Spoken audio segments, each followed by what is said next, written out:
गावापासून शहरापर्यंत व शहरापासून राज्यापर्यंत घडणाऱ्या सामाजिक राजकीय घडामोडी आपल्यापर्यंत तात्काळ पोहोचवण्यासाठी आपल्या सेवेत दाखल होत आहे। हा जो पुरस्कार मिळाला या संदर्भात तुम्ही रेकॉर्ड काढून बघा, किती खासदारांना पहिल्याच टर्म मध्ये 3 वेळा संसद रत्न पुरस्कार मिळाला।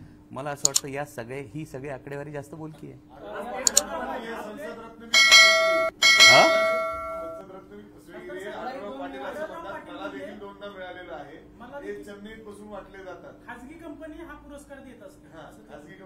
मला असं वाटतं की 15 वर्षांनंतर मला वाटतं की या संदर्भातलं थोडंसं गांभीर्य जर असतं तर 15 वर्षांच्या कारकिर्दीमध्ये हे किमान समजून घेतलं असतं की संसद रत्न पुरस्कार हा जो सुरू झाला याची संकल्पना भारतरत्न डॉक्टर APJ अब्दुल कलाम यांची आहे। इतकंच नाही तर संसदीय कार्यमंत्री जे असतात, संसदीय कामकाज मंत्री जे भारत सरकारचे असतात ते या निवड समितीचे अध्यक्ष असतात। आणि जर माननीय आढळरावांना असं वाटत असेल तर यावेळी माननीय मुख्यमंत्री एकनाथजी शिंदे यांचे चिरंजीव श्रीकांत शिंदे यांना सुद्धा संसद रत्न पुरस्कार मिळाला आहे। त्याविषयी त्यांचं तेच म्हणणं आहे का? म्हणजे आपला तो बाब आणि दुसऱ्याचं ते कार्ट नसतं। बरं हे कसं असतं? हे जर असं असेल असं त्यांना वाटत असेल तर मला वाटतं की त्यांनी संसद टीव्हीचे सगळे ऑन रेकॉर्ड आहेत या गोष्टी, PRSच्या डेटावर आहे। मी किती प्रश्न विचारलेत, मी किती चर्चांमध्ये सहभागी घेतलाय, मी कशा पद्धतीने विषयांची मांडणी केलेली आहे, तर या सगळ्या गोष्टी ऑन रेकॉर्ड आहेत। त्यामुळे मला असं वाटतं की अशा पद्धतीचं विधान 3 टर्म ज्यांना शिरूर लोकसभा मतदारसंघातल्या जनतेनं निवडून दिलं होतं, कारण मला 3 वेळा पुरस्कार जो मिळाला, मी प्रामाणिकपणे सांगतो हा पुरस्कार डॉक्टर अमोल कोल्हेचा नाही, हा शिरूर लोकसभा मतदारसंघातल्या जनतेचा पुरस्कार आहे। माझ्या प्रत्येक पुरस्कारानंतरचं स्टेटमेंट पब्लिक डोमेनमध्ये आणि अशा पद्धतीने जर कोणी विधान करत असेल तर मला वाटतं तो त्या पुरस्काराचा नाही तर शिरूर लोकसभा मतदारसंघातल्या जनतेचा अवमान आहे। कारण त्यांचे प्रश्न मांडलेत, त्यांचा लोकप्रतिनिधी बोलतोय। दादा असं म्हणतायत की ही निवडणूक जी आहे ती गावकी आणि भावकीवरती आणून ठेवली, ज्यांनी गावकी आणि भावकीवरती ही निवडणूक आणली त्यांना मी बघून घेतो, दादांनी थेट दमत दिलं। मला असं वाटतं की गावकी आणि भावकीचं आणि दादांच्या दोन याच्यामध्ये कॉन्ट्राडिक्शन आहे स्टेटमेंट्समध्ये। मग एकीकडे तुम्ही जनसंपर्क म्हणता, लोकांच्या संपर्कात किती आहे हे म्हणता, आणि दुसरीकडे हे गावकी भावकीचं नाही असं म्हणतं। ही दोन विधानं परस्पर विरोधी आहेत।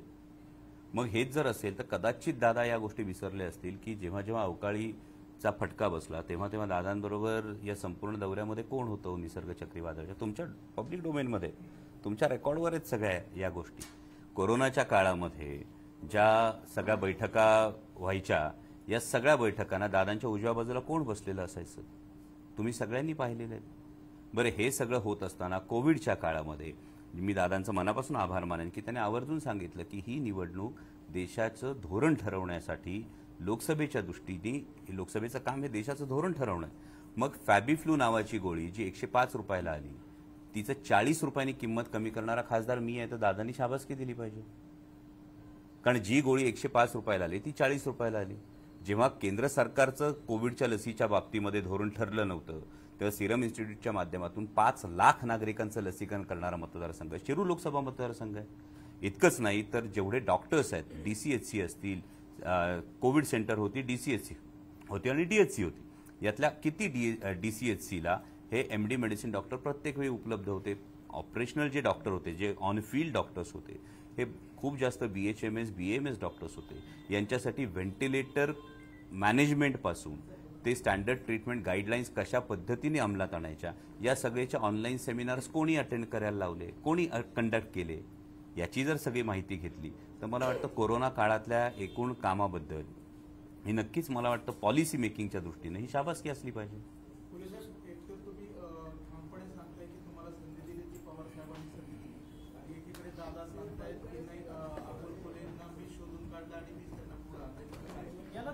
दादा असे म्हणाले की मुंबईच्या घरी मी तुम्हाला त्यांनी बोलवून घेतलं, तुम्हाला उद्धव ठाकरेंचे फोन येत होते, तुमचा फोन देखील दादांनी काढून घेतला आणि दादांनी तुम्हाला उमेदवारी दिली। यामध्ये मग दादांनी हे सांगावं मी दिल्लीला कशाला गेलो होतो।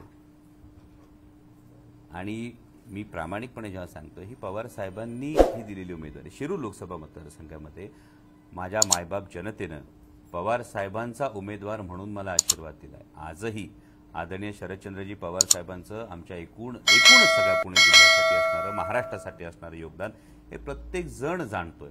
आणि जर असं असेल तर मग आत्ताची परिस्थिती वाईट आहे. त्यावेळीची परिस्थिती बघा. 2019ला जेव्हा पवार साहेब पाठीशी होते तेव्हा जर आपण हे विधान काही काळासाठी खरं मानलं तर त्यावेळी दादांमध्ये एवढी ही ताकद होती की ते बोलवून उमेदवारी देऊ शकत होते. आत्ता मात्र त्याच दादांना दिल्लीच्या वाऱ्या कराव्या लागतात, नागदुऱ्या काढाव्या लागतात. हा फरक आहे ना तुमच्या समोर. त्यांनीच सांगितला. पवार साहेबांनी संधी दिली, मी मान्यच करतो ना. आदरणीय शरदचंद्रजी पवार साहेबांनी संधी दिली. आणि 100%, कारण या पद्धतीनं फर्स्ट चॉईस असा काही एक प्रकार असतो आणि दुसरा प्रकार असतो आता नाईलाज असतो. तर ज्या पद्धतीनं तुम्ही गेल्या 2.5-3 महिन्यांमधली या सगळ्या घडामोडी बघताय तर सर्वसामान्य जनतेमध्ये ही भावना आहे की नाईलाजास्तव आता ही उमेदवारी समोर आली आहे, अशी सर्वसामान्य जनतेची भावना आहे. आणि मी पुन्हा एकदा दादांचा आभार मानेन की दादांनी सर्वसामान्य जनतेला आज एक आवाहन केलं की 15 वर्षांचा परफॉर्मन्स बघा आणि 5 वर्षांचा परफॉर्मन्स बघा. त्यामुळे 2004 ते 2019 शिरूर लोकसभा मतदारसंघामध्ये माझी आपल्या सर्वांना विनंती आहे, एक आलेला मोठा प्रोजेक्ट दाखवा. 2004 ते 2019 एक मोठा प्रोजेक्ट हा शिरूर लोकसभा मतदारसंघामध्ये आला आहे का याची आपण तपासणी करा. 2019 ते 2024 मध्ये 2 वर्षमधली कोविडच्या काळात गेल्यानंतर सुद्धा छत्रपती संभाजी महाराजांच्या समाधी स्थळाचा जो विकास असेल, त्यानंतर इंद्रायणी मेडिसिटी सारखी संकल्पना असेल, नॅशनल हायवेच्या माध्यमातून तब्बल 19,500 कोटी रुपयांचे प्रकल्प ज्याच्या निविदा आता ऑन आहेत, म्हणजे आचारसंहिता असल्यामुळे केवळ ते काम सुरू होत नाहीत, हे मोठे प्रकल्प आहेत. चाकणमधलं ESISचं हॉस्पिटल असेल, राष्ट्रीय वनौषधी संशोधन केंद्रासारखा प्रकल्प असेल, पुणे नाशिक रेल्वेच्या प्रकल्पाला मिळालेली गती असेल, या सगळ्या गोष्टी तुमच्या समोर आहेत. त्यामुळे 15 वर्ष आणि 5 वर्ष ही तुलना जरूर केली जावी असं मला वाटतं.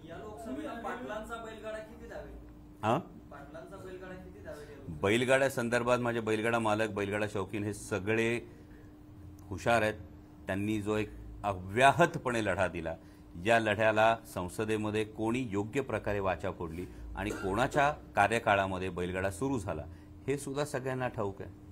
पण शिवसेनेच्या भूमिकेकडे कसं पाहतात? कारण विजय शिवतारे जे शिंदे गटातले ते ठाकरेंना सोडून तेही आता विरोधात आहेत दादांच्या. दुसरीकडे शिंदे गटाचेच आढळराव पाटील आता घड्याळाकडे आले आणि एकेकाळी तुम्ही शिवसेनेत होता आणि राष्ट्रवादीत आहात. या तिघांच्या भूमिका वेगळ्या. नाही, मी उद्धवसाहेब ठाकरेंबरोबर होतो त्यामुळे त्यांची भूमिका त्याच ठिकाणी महाराष्ट्राच्या स्वाभिमानासाठी तशीच अजून आहे. आणि जे आपण म्हणतात ते महायुतीमध्ये आलबेल नाही हे चित्र सातत्यानं समोर येते. मुळातच एकूण देश पातळीवर माननीय पंतप्रधान नरेंद्रजी मोदी यांची लाट झपाट्यानं ओसरताना आपण बघतो आहोत. गुजरात सारख्या राज्यामध्ये जेव्हा 2 उमेदवार, बडोद्यातला उमेदवार हा तिकीट परत करतो, जयंत सिन्हांसारखा एक चांगला उमेदवार, डॉक्टर हर्षवर्धन सारखे उमेदवार राजकीय संन्यास घेतात, पहिलीच यादी जाहीर झाल्यानंतर आणखी 3 उमेदवार आपली तिकीटं परत करतात, या सगळ्या गोष्टी आपल्या समोर आहेत. आणि हे असताना म्हणजे जर सेलिब्रिटी या गोष्टीवर दादा म्हणत असतील तर पुन्हा मग दादांचं हेच मत कंगना राणावत आणि अरुण गोविल यांच्या उमेदवारीवर आहे का, हेही त्यांना कदाचित पुढे जाऊन याचीही उत्तरं द्यावी लागतील.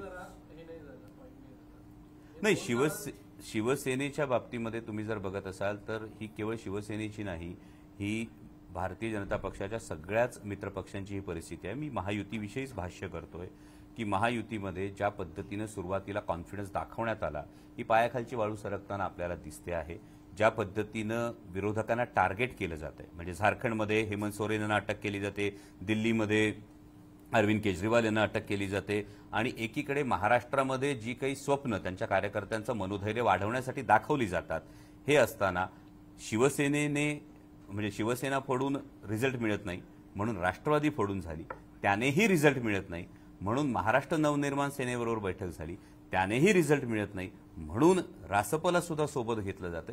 त्यामुळे ही सगळ्याचं द्योतक हेच आहे की महायुतीच्या पायाखालची जमीन सरकलेली आहे. सर्वसामान्य महाराष्ट्राच्या जनतेला गद्दारी आवडत नाही. तुम्ही रासपचा उल्लेख केलाय, बारामतीमधून कदाचित रासपचे उमेदवार नेते जे जानकर त्यांचं बारामती मधनं महायुतीचे उमेदवार असण्याची एक राजकीय वर्तुळात चर्चा आहे. कसं पाहता, कारण अजितदादांचा एवढा बऱ्याच दिवसांपासून जवळपास 4 महिन्यापासून कॅम्पेन चालू आहे सुमित्रा वहिनीसाठीचा, तर ह्यावर तुम्ही कसं पाहता? मला वाटतं तुमचा हा प्रश्न दादांच्या नेतृत्वावर प्रश्नचिन्ह निर्माण करणार आहे.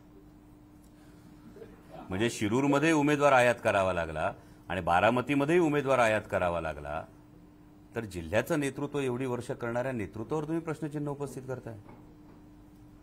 तो त्यांचा अंतर्गत प्रश्न आहे, त्यावर मी कसं भाष्य पवार करू? असं म्हणतायत की पक्ष चोरला, पक्षाचं चिन्ह चोरलं. सुनेत्रा पवार असं म्हणतायत की पवारसाहेब लोकशाहीला मानतात, 80% लोकांनी अजित पवारांची भूमिका स्वीकारलेली आहे, तर मग पक्ष चोरला, चिन्ह चोरला असं का म्हणतात? 80% लोकांची भूमिका बरोबर नाहीये का? कृष्णाच्या बरोबर आखी भावकी विरोधामध्ये होती, मात्र जिंकला तो कृष्ण, अशा आशयाचं पोस्ट जे आहे, फेसबुक पोस्ट जे आहे ते सुनेत्रा वहिनींनी केली. मला वाटतं ही जी कृष्णाची भूमिका आहे, सर्वसामान्य जनतेच्या मनामध्ये ते स्थान जे आहे, त्या भूमिकेच्या संदर्भातलं स्थान जे आहे ते आदरणीय पवार साहेबांना स्थान आहे. मग म्हणजे 80% आणि कृष्ण, तर जी संपूर्ण चतुरंग सेना आहे ती चतुरंग सेना एकीकडे आणि कृष्ण एकीकडे, हा महाभारताचा इतिहास आहे. त्यामुळे मला वाटतं की ते भाष्य करत असताना हा आपण इतिहास तपासून पाहायला हवा. आणि दुसरी महत्वाची गोष्ट ही आहे की येणाऱ्या निवडणुकीमध्ये सर्वसामान्य जनतेचा जर आपण जनमानस जर तपासून पाहिलं तर आदरणीय पवार साहेबांना मिळणारा जो एक प्रचंड प्रतिसाद आहे, आणि त्या प्रतिसादाचं एक कारण नाही, म्हणजे अव्याहतपणे गेली 55 वर्ष पवारसाहेबांनी महाराष्ट्रासाठी जे काही केले ते सर्वसामान्य माणूस जाणतो, आणि त्यासाठी तो खंबीरपणे त्यांच्या पाठीशी. म्हणजे माझा फोन जर तुम्हाला मी आत्ता दाखवला तर माझ्या फोनवर तुम्हाला येणाऱ्या नेत्यांचे फोन नाही दिसणार, सर्वसामान्य माणसांचे फोन येत आहेत.